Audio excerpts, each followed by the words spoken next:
Bonjour, bonjour, nous voilà donc réunis pour l'épisode 10, le grattant en action.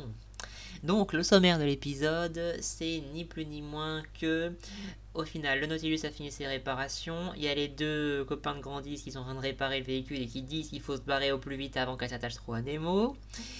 Et on a Nemo qui discute avec Electra parce qu'elle lui a pas dit pour Nadia tout ça auparavant. Et du coup, bon, il comprend, mais globalement, voilà, ils ont une petite explication sur le sujet. Par la suite, il demande à ce que Nadia et Jean soient dans des chambres séparées. Bon, on comprend parfaitement pourquoi, ils ont 14 ans, c'est la puberté, vous savez tout ce que... Voilà. Voilà. Et globalement, Nadia est énervée, au final, elle déteste tout le monde, même Jean. Et au final, bon, le Nautilus, il a fini ses réparations, il va suivre Gargoyle. Et il va suivre par un chemin qui, comme par hasard, est là pour suivre parmi des récifs. Et au final, il sera enfermé par Gargoyle par des mines à la sortie et à l'entrée. Résultat, ben, Grandis proposera d'utiliser leur véhicule, enfin de le modifier pour faire un petit peu sous-marin, même il n'est pas fait pour ça du tout, pour déplacer les mines. Et pendant l'opération, ils vont le faire, et pendant l'opération, il sera plutôt pas mal endommagé parce que c'est pas un sous-marin. Voilà, voilà globalement l'épisode.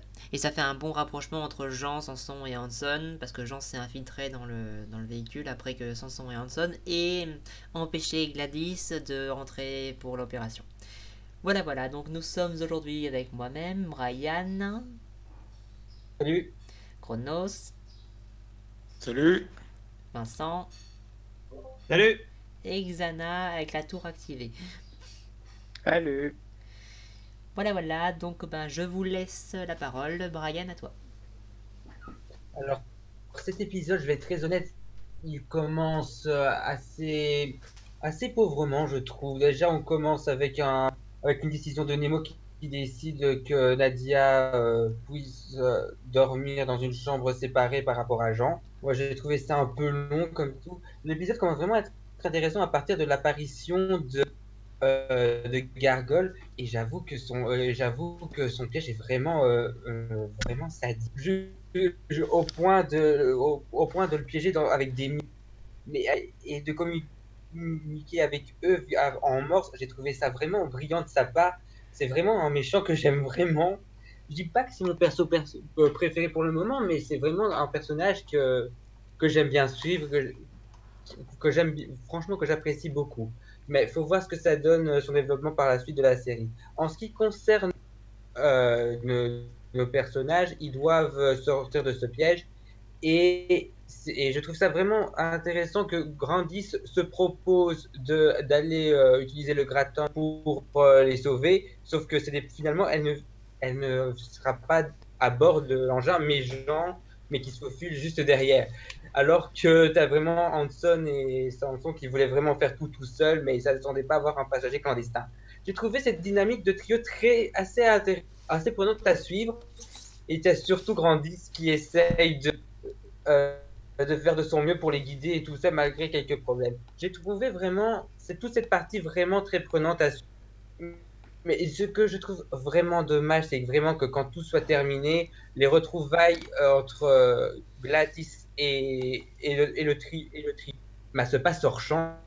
Déjà, il les gifle en pleurant. J'ai trouvé ça plus intéressant si on les voyait. Non, c'est hors champ. C'est vraiment un truc qui m'a un peu gêné. Sinon, globalement, l'épisode était vraiment. Voilà.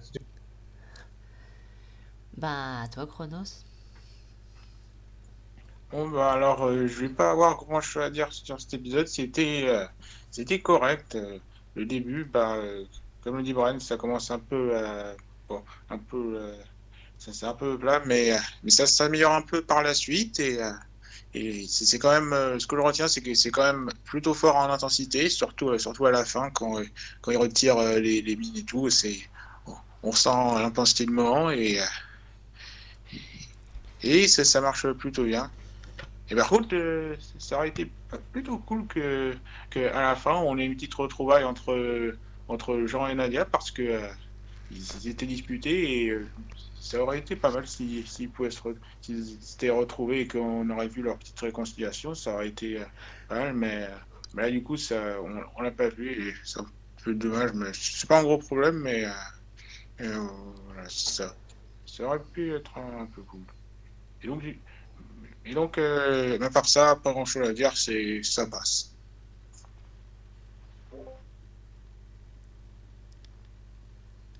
Toi, Vincent. Ok. Alors, dans cet épisode, alors ça commence avec un petit. On voit que Nemo n'a pas envie que Nadia reste avec Jean, alors elle utilise le fameux prétexte. Enfin, sous les ordres, il donne des ordres comment ça s'appelle? Electra, c'est ça? À Electra de les séparer, mais sous prétexte que c'est la puberté, tout ça. Mais je doute bien que c'est parce que Nemo a envie d'isoler Nadia. Mais bon, on reste pas là-dessus. On a après ça une scène où la team Grandis se répare Catherine, tout ça. Après, Madame Grandis et Jean parlent un petit peu de relations amoureuses, mais du coup, on n'a pas vraiment le temps de s'égarer là-dessus parce que là, il y a le dirigeable de Gargoyles qui apparaît. D'ailleurs, on voit qu'il est même accompagné de quelqu'un, sa sœur, sa femme, sa cousine, peut-être, je ne sais pas. Et en gros, les ennuis vont recommencer. Il va essayer de piéger le Nautilus en lui balançant des mines. Et donc, du coup, nos héros vont, après avoir fait une plongée sous-marine, le Nautilus va se retrouver bloqué. Et du coup, il faudra déloger des mines pour qu'il puisse s'en aller.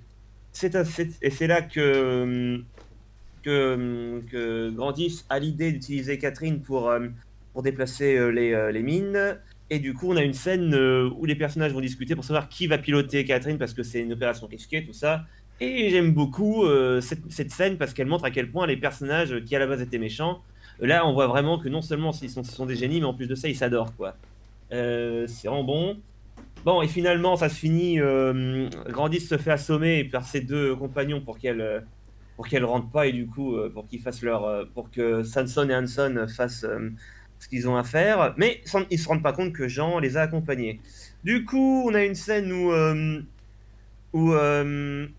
où nos trois protagonistes vont déplacer les mines, tout ça, mais comme Catherine n'est pas adaptée pour être aquatique parce que c'est pas un sous-marin, bah du coup la pression de l'eau l'abîme un petit peu, ça fait des fuites, tout ça, et surtout la caméra casse, ils voient plus rien. Mais c'est alors que Grandis se réveille et va les assister. D'ailleurs Nadia également, parce que quand elle apprend que Jean risque sa vie, surtout qu'ils se sont disputés au début de l'épisode.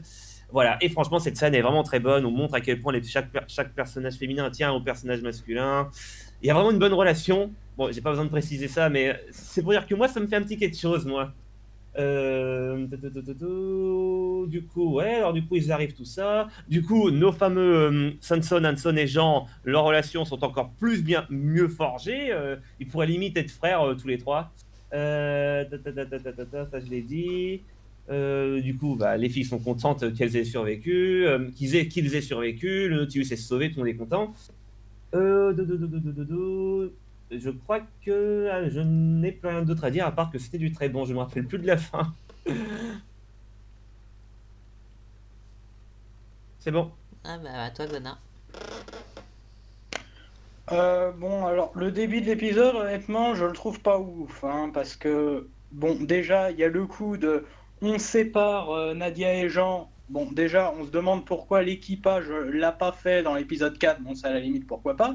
Mais vu que c'est Nemo qui donne l'ordre, ben, du coup, ça me conforte un peu plus dans l'idée que je voulais pas que ça arrive, mais que visiblement, bah, c'est en train d'arriver, hein, ça continue dans cette voie-là. Hein, vous savez de quelle idée je parle. Ensuite, on retombe un peu avec l'humour des premiers épisodes. Il y a un effet rétrograde. Bon, ce qui en soi est pas gênant parce qu'on peut pas non plus avoir à chaque épisode un truc du niveau des épisodes 5, 6, 7 et 8 parce que sinon ça sera déplaçant. Mais Nadia revient à ses travers un peu des épisodes 3 et 4. Ça, c'est un truc qui me gêne un peu et elle redevient transparente. Bon, ça, ouais, bon, elle peut pas être non plus le centre de tous les épisodes. Donc ça, à la limite, ouais, si ça revient de manière sporadique, ça me dérangera pas plus que ça. Non, en fait, le moment où ça devient vraiment intéressant, c'est avec Gargoyles. Bon, déjà, le Nautilus qui se fait piéger par Gargoyles, alors, en soi, c'est logique. Après, je trouve que Nemo y est quand même allé un peu tête baissée quand même à suivre Gargoyles. Il y est allé un peu en mode YOLO, il a rien prévu en fait. Et, donc, du coup, il s'est fait quoi? Il s'est fait un peu piéger. Comme Bon, un le piège bleu. était plutôt bien foutu, mais il s'est un peu piégé un peu facilement, je trouve. Mais en fait, mais surtout, ce qui est vraiment intéressant dans cet épisode et ce qui va me faire retenir, je pense, bah, c'est toute la partie avec la team Grandis qui, encore une fois, brille. Non, franchement, la team Grandis, je trouve qu'elle brille plus que les autres personnages réunis, en fait. Bon, sauf les méchants, mais eux, ça, c'est autre chose. Et donc du coup, il y a toute la partie où ils se proposent d'aller en mission un peu suicide parce qu'ils sont conscients que le machin, il n'est pas fichu pour tenir en dessous de l'eau et peut-être pas à cette profondeur-là, parce qu'avec la pression doit quand même être assez énorme. Donc ils sont conscients que le machin est peut partir en miettes à tout moment. Donc du coup, on a les deux méchants, enfin les deux Hanson et Sanson qui mettre hors jeu Grandis pour éviter qu'elle meure avec eux. Et on a aussi Jean qui lui voulait venir, mais Hanson et Sanson n'ont pas voulu, en mode non, tu viens pas avec nous, tu vas crever. Mais finalement, il y est allé un peu en loose day. Bon, finalement, il a plutôt fait fait plutôt bonne équipe avec les deux en les assistant. Donc ils ont déplacé les mines, on voit que le Gratan, plus le temps passe, plus il fuit, plus les machines partent en vrille, plus le truc est en train de se faire écraser par l'eau, plus la machine tient plus. Et du coup, quand Grandis revient à la charge, et du coup, elle les aide, elle les guide, et tout ça. Bon, on a Nadia aussi qui arrive un peu, mais bon, après, encore un peu pensif de la fiction, elle s'excuse à Jean à propos d'une connerie un peu insignifiante. Et puis surtout qu'en ce moment, le temps leur est compté parce que le Ratan est en train de partir en miettes. Donc ouais, Nadia, franchement, dans cet épisode, non, ces interactions, bon, c'est pas qu'elle est transparente, c'est que ces interactions sont quelque part plus contre-productives qu'autre chose en fait. Et bon, du coup, ils finissent par retirer la dernière mine alors que le Gratan est au bout de sa vie. Et une fois que ça s'est fait, on se capte un peu les retrouvailles. Et bah, du coup, alors, parce que déjà, on se capte la fameuse scène qui nous est racontée où Grandis gifle les deux Gus. Moi, j'aurais bien aimé la voir parce que ça aurait été drôle. Mais aussi, ça aide pas non plus à cimenter Nadia. Et du coup, ce qui fait qu'elle retombe un peu dans ses travers des épisodes 3 et 4. Et un peu 1 et 2 aussi. Donc, du coup, cet épisode, bah, en soi, il est très bien, mais s'il est très bien, c'est parce que la team Grandis brille énormément. D'ailleurs, je trouve qu'elle brille énormément depuis pas mal d'épisodes. Enfin, surtout depuis les épisodes 7, 8, le 9 moins, mais celui-là, il brille bien, c'est eux qui sauvent la situation. Et bah, du coup, ça aide à les cimenter, et pour l'instant, ce sont mes personnages préférés. Ces trois-là, pour moi, je peux pas dire que j'en préfère un plus que l'autre, parce que pour moi, ils sont indissociables, mais franchement, ce trio-là, pour moi, c'est le meilleur élément de cette série. Ah, tu m'as pas laissé beaucoup à manger là. Désolé. Non, bon, globalement, cet épisode, ben oui, c'est clairement l'épisode. Bon, on verra vous verrez dans le prochain épisode pourquoi cet épisode il est fait comme ça. Mais cet épisode il est centré sur la team Grandis, ça c'est sûr. C'est leur épisode. Après, bon, je vais être nettement. Bon, il y en a qui disent, bon, je comprends pas pourquoi Nemo les a séparés, etc. Non, c'est pas pour isoler Nadia, c'est clairement parce que, bon, comme l'a dit Xana, j'étais persuadé qu'il allait hurler, mais il a pas hurlé, mais bon. Ça montre de plus en plus que Nemo, ce serait potentiellement son père, et que vous savez comment sont les pères avec leurs petites filles. Ça dort pas avec les garçons, etc. Enfin bref, vous voyez le topo, quoi. Seb, Oui. ton micro fait des bruits un peu bizarres. Ah, désolé. Je sais pas pourquoi. Enfin bref, excuse-moi, globalement, ça excuse-moi, étaye de plus en plus la théorie plus ou moins factuelle, que Nemo c'est le père de Nadia. Enfin bref, pour ça c'est globalement ça. Bon après, est-ce que c'est vraiment le truc à mettre dans cet épisode? Franchement, clairement non. Vraiment clairement non. Bon, après il y a des petites expositions de dodo, etc. Bon, enfin bref, c'est pas plus intéressant. Et après, bon bah on a des homos qui... Donc ils décident de suivre le dirigeable de Gargoyle quand il arrive. parce qu'ils finissent par le détecter, donc du coup voilà. Et là j'ai trouvé cet épisode assez con sur ce côté-là, bon parce que de 1, comme par hasard, il y a un tunnel sous la rivière, sous la calotte de terre pour le suivre, là où il passe. Et surtout, il s'en doute même pas, visiblement il passe pile poil au-dessus de là où il y a un tunnel, mais non, c'est surtout pas un piège.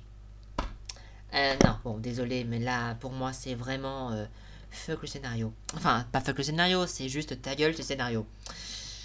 Ça, pour moi, c'est la plus grosse grossièreté qu'il y a eu jusqu'à maintenant dans la série. À moins que j'ai vraiment oublié. Après, bon, globalement, ensuite on a les deux autres zigotos, enfin les deux autres zigotos, bon, on les aime bien, hein, qui sont en train de parler qu'il faut absolument se barrer d'ici au plus vite, donc répare vite, mon cher Hanson, pour pas que Gladys tombe encore plus amoureuse de Nemo. Bon, globalement, c'est ça. Mais bon, ça c'est pas grave. Bon, après il y a les discussions. Il y a Nadia qui est toujours fâchée contre Jambon. Elle est fâchée. Bon, on va passer Nadia tout de suite. Nadia, dans cet épisode, oui, c'est pas qu'elle est transparente, c'est plus que, comme on l'a précisé plus tôt, enfin je l'avais dit pensé plus tôt, Nadia c'est vraiment le personnage en moment de crise. C'est vraiment quelqu'un de très humain, tout ce que vous voulez, mais dès l'instant où il n'y a pas de pression ou quoi que ce soit, elle a des travers un peu fille, quoi. Un peu fille, enfin, quand je dis un peu fille, c'est toutes les filles ne sont pas comme ça, pas du tout, heureusement. Elle a des travers un peu fille qu'on a envie de baffer par moment. Et j'espère que ça va arriver à un moment ou à un autre, mais bon. C'est ça, c'est le personnage, hein, on l'a bien vu. Dans les moments de crise, elle est normale, sinon, non. Ou alors, voilà. Bon, après, c'est voilà, c'est l'adolescence, on va dire que c'est sa crise d'ado. On va dire que dans la série, elle est dans sa crise d'ado. Elle supporte pas qu'on la sépare de gens parce que, bah voilà, je sais pas pourquoi d'ailleurs. Enfin, bref. C'est un peu... Ouais, je crois que ça doit être une métaphore de la crise adolescente, Nadia, en fait. Enfin bref, ils sont piégés, du coup, et après, pour sortir, bah, ils peuvent pas, du coup, parce qu'il a mis des mines à l'avant du tunnel et à l'arrière. Résultat, ils sont un peu coincés, et vu que le courant va tourner dans un certain temps, elles risquent elles vont clairement leur retomber dessus dans un temps limité. Du coup, il y a notre cher grand... Après, il y a une annonce à tout l'équipage, donc ça montre clairement, en fait, c'est pas les décisions en haut lieu, non, c'est tout le monde est au courant, c'est assez transparent. Ça serait un petit peu mieux si c'était comme ça dans la réalité. Enfin bref. Et du coup, Grandis va proposer l'idée d'utiliser leur machine, qui n'est pas faite pour être sous-marin ni rien. Donc du coup, ils vont faire des modifications, rajouter des réservoirs, etc. Et notamment souder les parois une fois qu'ils seront à l'intérieur, pour que ça soit étanche et tout ce que vous voulez. Et quand ils vont y être, ben déjà ils vont commencer par assommer Grandis quand elle voudra y aller. Et pour que s'ils sont tués par la pression, elle en réchappe. On remarque qu'ils se font tuer par la pression, techniquement elle mourra avec le sous-marin, mais bon, on va pas passer là-dessus. Et ben voilà, du coup il y a la scène ultra prenante, etc. où ils sont en train de tout faire. Et après, bon, il y a Grandis qui va finir par les aider quand la caméra de la Catherine, enfin du grattant, il y a deux noms, elle craque et pendant qu'ils sont en train de faire les opérations, elle les guidera à partir du poste de commandement. D'ailleurs, Nemo aurait pu le faire. Pourquoi c'est forcément Gladys? Bon, sûrement pour montrer la tension, l'alchimie des personnages, tout ça. Mais globalement, l'équipage aurait pu le faire à la place de Gladys. Enfin, de Grandis. Ça, c'est... Bon, voilà, c'est ça. Après, ben voilà. La séquence est prenante, il y a la tension, etc. On voit le véhicule qui pète de plus en plus, notamment les bras mécaniques qui, eux... sont honnêtement plus sujets à la pression que le reste. Et ils finissent par être sauvés in extremis à la fin. Et après, ben voilà. L'épisode est pas mal, mais je dois dire qu'il y a il y a la grossièreté du tomber dans le piège, et il y a le côté, bon, c'est important, le côté de montrer, ça introduit clairement, plus en plus ça va, plus on est clairement certain que Nemo c'est le père de Nadia. Mais... cette scène n'avait pas forcément à être dans cet épisode. Voilà. Mais après, il y a notre cher Gargoyle ou Argon, comme en VF, qui est toujours aussi lui-même, en fait. C'est un méchant qui est pas trop présent, mais juste assez pour montrer comment il est et tout ça. Et il reste assez distingué dans ses actions, même si c'est un gros salopard. Voilà, il est assez jouissif d'un certain bord. Bref, voilà. On va pouvoir débattre.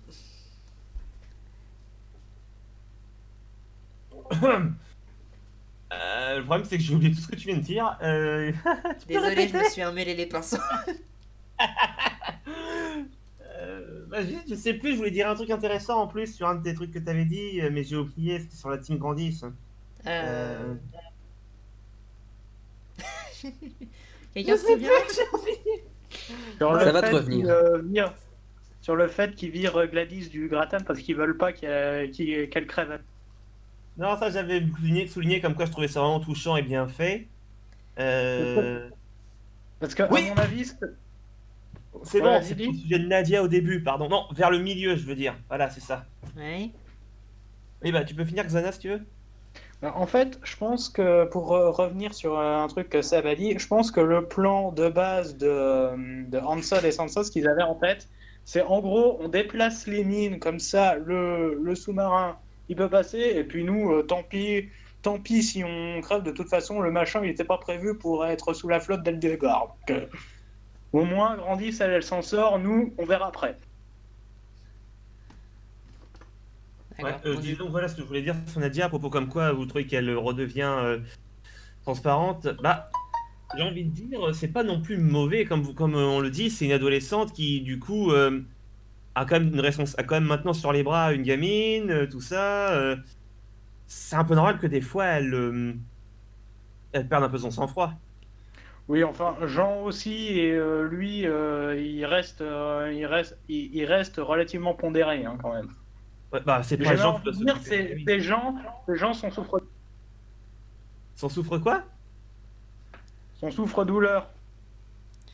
Ça C'est dépend vrai, des mais moments, bon, mais ouais. Là, j'irai pas Bon, jusque-là. après, C'est ça vrai, peut être mais- métaphore à certaines filles qui parfois s'utilisent leurs copains comme souffre-douleur. Hein. J'en ai Oui, fait il y a, l'expérience. surtout Ouais, si la fille en j'ai- question a pas une belle enfance. Des fois, généralement, c'est l'inverse. Eh, attends, il n'y a Ah, pas bah de là. sexisme, hein, ça arrive dans un sens que dans l'autre. Ouais, c'est dans les deux Oui. sens, ça fonctionne. Mais Même si dans les médias, on n'arrête pas de dire que c'est les hommes qui massacrent, qui tapassent leurs filles, leurs copines. Le problème, c'est que les hommes, techniquement, ben, ils osent jamais le dire. Alors ça, on sait pas combien il y en a, mais il y en a. On peut changer de sujet, s'il te plaît. Enfin bref, Ouais. voilà. Non, en fait, ce que je voulais dire, c'est que je trouve. Bah, j'ai encore oublié ce que je voulais dire. Non, oui, voilà. Je dis oui, mais cette fois-ci, l'épisode, là, il montre bien que Nadia. Là, c'est pas genre Nadia est garce pendant 2 épisodes et puis après, 3 épisodes après, elle change. Non, dans le même épisode où elle est garce, juste après, quand elle voit que Jean risque sa vie, excuse-moi, elle est pas garce, là. Elle Bah, montre bien oui. qu'elle- Voilà, c'est ce que je dis. ouais, Elle est un oui, peu, oui, elle est bah un oui. peu garce comme une fille un petit peu rageuse habituellement quand la situation le permet. Mais dès que la situation devient critique, elle devient tout à fait. Elle sait, voilà, dans les moments de tension, elle sait comment agir, quoi. Surtout qu'en plus, je vous rappelle que dans l'épisode d'avant, elle a pensé à sa mère quand le capitaine joue de l'orgue. Excuse-moi, mais moi, je ne dormirai pas sur mes 2 oreilles après ce truc-là. Je trouve que Non. là, c'est justifié cette fois, le fait qu'elle soit un peu redevienne garce. Déjà Ouais, parce mais- que c'est pas centré sur elle et surtout parce que il y a quelques situations qui la rendent pas heureuse, quoi. Ouais, mais en fait, à la limite qu'elle redevienne garce, ça, c'est pas trop le souci. En fait, le souci que j'ai, c'est que déjà, d'une, c'est que c'est mal exploité. Déjà, le fameux drame en question, il arrive pour un truc con, et en plus, il sert pas. Et quand Nadia se rend compte de sa connerie et qu'elle fait ses excuses à Jean, alors ok, c'est un peu la scène cliché de la fiction où tout le monde dit un peu ce qu'il a sur le cœur, alors qu'on pense qu'il y en a qui vont crever. Ouais. Seulement, pour eux, le temps est compté, ils sont dans une machine Oui. qui peut partir en miettes à n'importe quel moment, et ils perdent du temps à cause de ça, quoi. Oui, Ouais, après, il y a je- aussi un truc que je voulais dire par rapport. J'ai oublié d'en parler. Vous avez parlé de la scène qui n'est. Justement, on n'a pas la scène où ils se font gifler. Oui. Moi, justement, je préfère qu'on ne l'ait pas. De 1, parce que je trouve que ce serait une scène un peu trop cliché. De 2, parce qu'on s'est vu et revu. Après, ça aurait été plus logique pour Nadia pour qu'elle fasse ses excuses à Jean, en fait. Mais ouais, mais pour le coup, Dans ces notre excuses, cas, elle les a surtout déjà pour faites, ça. mais Elle a fait là, ses je trouve que c'est nettement plus fort que de les voir comme ça. Après, chacun son opinion, mais c'est vrai que pour le coup, je préfère Mais- ne pas la voir. Mais d'un Est-ce autre que côté, c'était elle a vraiment- fait- enfin non, j'attends. D'un autre côté, elle a fait ses excuses quand elle était en communication avec le grattant, hein, quand même. Hein. Elle pleurait même presque. Donc, Oui. je sais pas vraiment si c'était vraiment nécessaire, mais j'aurais personnellement aimé voir Grandis gifler sans son et en son. Franchement, c'est ça que j'aurais préféré. Parce que franchement, Mais ils tu ont voulais, clairement dit qu'elle voir la pleurait quand scène elle le pourquoi? faisait. Pour juste la voir les gifler? Au final, le dire, ça suffit. Non, la voir pleurer dans leurs bras, Parce Ah, qu'elle c'est- les a giflés, mais elle a pleuré après. Ouais, enfin après, ça c'est plus le genre de scène qu'on laisse aux fanfictions. Ça. Non, pas Bah, disons forcément. que ça aurait été cliché, mais disons que ça aurait été un cliché plus cohérent que le coup de on perd du temps pour s'excuser Oui, oui, mais c'est sûr. alors Mais que c'est cohérent avec Nadia, c'est cohérent avec le personnage, c'est-à-dire qu'elle elle a fait un truc excessif parce qu'elle a un problème avec l'autorité, notamment avec Nemo. Elle supporte pas qu'un mec lui dise ce qu'elle doit faire et surtout avec qui elle doit être. Même si là, pour le coup, ce serait plutôt justifié. Elle supporte pas ça, c'est une fille qui, on le voit depuis le début, elle a des gros problèmes avec l'autorité. Enfin, quoi qu'il en soit. Mais qu'elle le fasse comme ça, c'est impulsif. Elle a agi sur l'impulsion, il fallait absolument qu'elle s'excuse dès qu'elle s'est rendue compte qu'elle a été conne, quoi. C'était vraiment. Est-ce que c'était vraiment nécessaire que Ah non, mais je dis pas que Nadia c'était Jean se forcément prenne la nécessaire. tête Dans, comme ça dans la logique des choses, dans un terme d'organisation et de logique de choses normales, ça n'aurait pas dû arriver. Mais là, on essaie de rendre des personnages humains et un peu après réalistes. Donc ils sont impulsifs, les gens font des erreurs et personne n'est parfait. parce qu'en fait, un des trucs qui fait que ça mène un peu nulle part, c'est que Jean, lui, il dit c'est oublié, mais au bout d'un moment, ce qu'il faudrait, c'est que au bout d'un moment, Jean se dise, écoute, j'en ai marre de tes crises de nerfs, donc tu la fermes. Encore une fois, ça c'est faudrait encore qu'elle une fois, ait c'est la 14 ans. réaction ça d'un pourrait mec mal qui a le finir, recul. C'est la réaction de nous spectateurs. Jean, Je lui, suis sûr il a eu le que coup de si foudre lui pour... disait ça, Nadia lui collerait une grosse. Si j'avais quatre- Mais si là, j'avais là, 14 ans, Jean pourquoi a eu je le coup de penserais foudre pour Nadia. Et en l'occurrence, je pense que, bon, personnellement, en tant que garçon, j'ai déjà eu l'occasion de subir autant qu'il fallait pour être avec quelqu'un. Ouais, crois-moi, quand une fille te fait chier et que tu l'aimes bien, t'oses pas lui gueuler dessus. Moi, en tout cas, j'osais pas. Du coup, moi, je pense que non, il y a... Donc là, il faut Ah, pas, non, je faut pense pas que- oublier de dissocier le point de vue spectateur et le point de vue réel. Moi, non, ça ne me dérange pas du tout, cette relation. Je trouve que là, c'est bien mis. Parce qu'il y a, avec ce qui se passe, je trouve que c'est un peu normal. C'est pas un régressage. Bah, tel que c'est au moment de la série, oui, encore ça va, mais il faut, si ça continue comme ça jusqu'au 39e épisode, Oh non, bah, ça m'étonnerait. quelque part, ça va un peu me faire chier. Là, Ça oui, mais non, dépend. je suis sûr que non. Il y a le D'ailleurs- fameux arc filler. Et surtout, je suis sûr et certain que t'inquiète pas, un jour, elle va s'en prendre une, Nadia. On va lui dire, eh oh, tu grandis un peu maintenant, t'as quand même une gamine sous les bras et puis t'as un gars qui t'aime. Donc t'arrêtes de faire la gamine et t'assumes tes responsabilités. Je suis sûr qu'elle va se prendre ça un jour. Oh non, non, t'inquiète pas. Peut-être pas avec les mots quand même. Oui, on va dire justement. Oui, attends, oui, attendez. Peut-être avec Grandis. Ah oui. Ça pourrait être de bons parents quand même, ces trois-là. Et qu'est-ce qui vous ferait pas dire que c'est pas grandi s'il mettra une gifle à Nadia? Ah, Oui, c'est ce que je dis. C'est ce que je dis. Comme on- C'est comme on- Grandis qui colle une gifle à Nadia et qui lui dit redescends sur terre. Ouais, surtout que peut-être que Grandis a déjà vécu ça aussi. Hein. Elle a déjà été, alors, ça a déjà été une garce une fois dans sa vie, celle-là. Ça se voit tout de Bah, suite. elle a déjà été adolescente, elle a déjà été gâtée, enfin, j'ai Elle a à vous déjà eu des dire. relations amoureuses. Oui, c'est ça, ça a été appuyé dans l'épisode précédent. D'accord, comment on parle de ce genre de machin complètement banal dans une histoire de steampunk où il y a un grand méchant qui veut tuer tout le monde. Mais je vous l'ai C'est dit, du génie, le ça. vrai sujet de la série, c'est pas la guerre entre ces deux-là. Si vous attendez à ça, c'est vraiment que vous allez être déçus. Ouais, c'est pour ça que j'aime bien, je t'avoue, j'aime bien les séries comme ça, on te met un univers ultra violent, mais c'est même pas le centre de l'histoire. Non, non, ça c'est normal, c'est comme ça.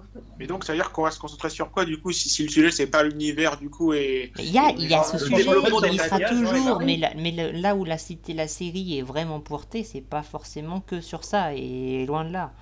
Le développement des personnages, je te rappelle qu'on a quand même une Notamment adolescente. le développement des Émile, personnages, un et surtout de adolescent Nadia passionné. qui est... voilà. Enfin, plein de choses, Il y a notamment le surtout Nadia qui développement doit de gens, rechercher que ses certains origines. ont dit que le développement de personnage ça sert à rien, machin. C'est la personne à qui j'ai repris, je lui ai dit, non mais attends, si t'as pas vu que c'est du développement de personnage, je peux pas faire grand chose pour toi, mon vieux. La série elle est pas que sur la guerre entre Gargoyle et Nemo, hein. Loin de là. Non, non, non. Avoir non, une jeune fille qui a un jeu là-dessus. T'imagines le errant, l'ingénieur errant contre le tyran antique, ça peut être épique ça comme combat. Ouais, mais c'est pas cette série. Oui, oui, je me doute bien. D'ailleurs, c'est bien pour ça que le final me gêne un peu. Ah, bah on verra bien, nous de nos côtés. En tout cas, moi, je résume pour ce que vous avez dit sur sur Nadia. Moi, je trouve que non, c'est justifié. C'est pas un régressement. Et vous pensez quoi du développement de personnage pour l'instant? Ben, cet épisode est fait pour Grandis, clairement. Après, vous verrez dans le prochain épisode pourquoi cet épisode était là. Surtout que cet épisode met un peu de tension. Cet épisode-là, il a mis beaucoup de tension. Oui, mais il fait surtout faire quelque chose à un groupe pour sauver un autre groupe. Ouais, si ça, c'est pas du développement. Surtout, on a bien compris que maintenant, chacun tient à chacun. Chacune tient à chacun tient à chacune, et vice-versa. Vous m'avez compris. Oui. Oui, ils font genre qu'ils sont ennemis, mais ils s'apprécient, quoi. Ouais, et j'aime bien ce genre de relation comme ça. Mais de quoi vous parlez là? Bah, du fait que, bah, par exemple, depuis le début, Grandis, on la monte un peu impitoyable avec ses hommes, et là, on voit qu'elle elle a pas envie qu'il crève, quoi, et que Nadia, elle a beau être garce avec Jean, elle aime bien quand même. Oui. Et Bah, cette c'est comme ma scène- mère, hein. Elle passe son temps à m'emmerder par moments, c'est pas pour autant qu'elle m'aime pas. Bien sûr, bah, cet épisode appuie bien ça, du coup, on est fixé, y a pas de personnage salaud, c'est juste les émotions. Ah si, si, tout il y a ça. un personnage salaud. Oui, il y en a un, oui, il y a lui, mais dans le Nautilus, que je sache, non. Vous on croyez verra. vous croyez qu'on va avoir Pas la droit à une suite. romance entre Nadia et Jean? C'est obvious, hein. Vu comment ça part, c'est obvious. Obvious, ça veut dire quoi déjà? Ça veut dire c'est évident, c'est ça? C'est évident. Et oui, c'est évident. Oui, c'est l'évidence même. On C'est verra bien. l'évidence on verra bien. même. Moi, je me demande surtout c'est s'il va vraiment y avoir une romance entre Grandis et Nemo, du coup. Ah, ça me fait J'espère rêver, ça. pas. en fait. Non, mais tu j'avoue, comprends pas. c'est plus pour la Nemo, blague, c'est le quoi. personnage, c'est l'image du mec que tu veux absolument, mais que t'auras jamais. Et qu'ensuite, tous les deux, ils adaptent Nadia et Jean. Ce serait juste pour la blague, mais moi je trouverais ça drôle. Oui, parce que j'imagine bien cette scène et tout d'un coup, t'as Jean Nadia qui gueule. Non. Oh putain. Bref. Non, rien. Pourquoi ils c'est se pour la non, blague, ils oui. s'en foutent. Ils pensent qu'ils Non, mais sont je- adultes. Oh, je sais pas. Non, rien, c'est rien. Je crois que t'as pas tout suivi, mais bon, c'est une blague. Entre Bon, du nous. coup, on a tout dit. Ouais. Ok, Ouais, il me on semble arrête qu'on a tout dit. l'enregistrement donc. Bah, et bien sûr, si vous n'êtes toujours pas de la vidéo de Mayolek, eh ben, allez la voir. Et sinon, merci de nous avoir regardé jusqu'au bout, même si on sait que vous ne regardez en moyenne que 9 minutes des vidéos. Enfin bref, c'est pas grave, de toute façon, on fait ça pour s'amuser, pas pour les vues, et encore heureux. Et, Bite. et de toute façon, on se marre bien. J'ai le droit de le dire, personne va l'écouter de toute façon. Personne va l'entendre. Allez, ah bah, à bientôt, et à la prochaine. Bye. Bye. Bye.